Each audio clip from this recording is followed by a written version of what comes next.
Hey, good morning, church. You can see a little bit of orange back there as the sun is coming up. Welcome to Steveo's Eschatological Devos today. Eschatology is the study of the last things. I'm going to do you a big favor. I'm going to save you a lot of time in the study of eschatology, your study of eschatology, the last things in the Bible. Airplane.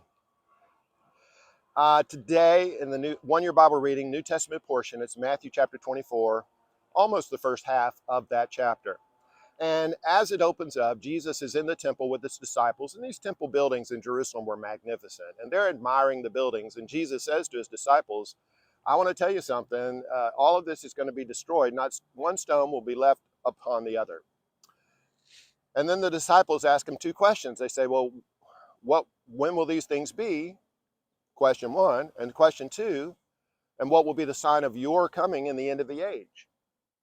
Because they could not imagine the destruction of the temple apart from the end of the world. It was so integral to their lives, the temple was. So Jesus answers the first question in verses 1 through 35. He tells them when these things will be. That is the destruction of the temple in Jerusalem. And there are all kinds of signs that were leading up to that destruction. Now that happened in AD 70 when the Roman army marched against Jerusalem, destroyed the temple, destroyed the city. That is an historical fact. You can, right after you watch this, you can Google the destruction of Jerusalem in AD 70 and read all about it. It happened in history. Jesus predicted it 40 years before it happened, right here in Matthew chapter 24 and in the other Gospels as well. That's why it makes sense when he says, look, when you see these signs happening, you've got to hurry and get out of the city.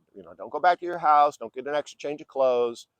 It'll be good if you women are not pregnant, because they're going to have to get out of the city in a hurry before it gets destroyed. And in fact, the Christians, the disciples of Jesus, got out of Jerusalem before Rome destroyed the city. The Jews stayed there, and 1 million Jews were slaughtered, killed. Jews, because they didn't believe what Jesus said, and they weren't paying attention to the signs. Again, an historical fact. And then in verse 36, Jesus switches gears and he says, but of that day and hour, no one knows. Now he's talking about his second coming in the end of the age. No one knows, and there are no signs. There are no signs to the second coming of Jesus.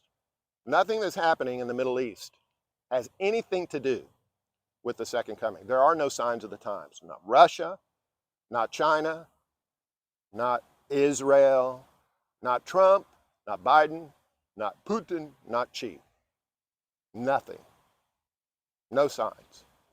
The Left Behind series of books and TV series, a waste of time. Maybe it's good entertainment, I don't know.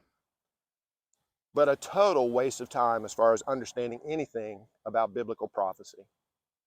And so my encouragement is stop wasting hours and hours on these books, these TV preachers who are pulling Old Testament prophecy and trying to combine it with Revelation and all these imaginative, dramatic scenarios of the end of time, the multiple judgments and the tribulation and the millennium and all that jazz.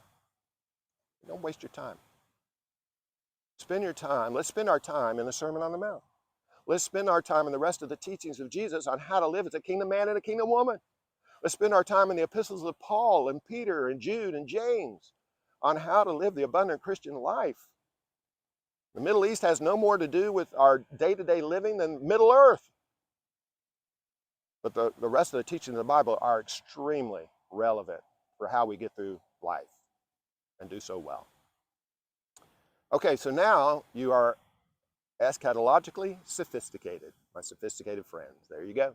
God loves you, and so do I.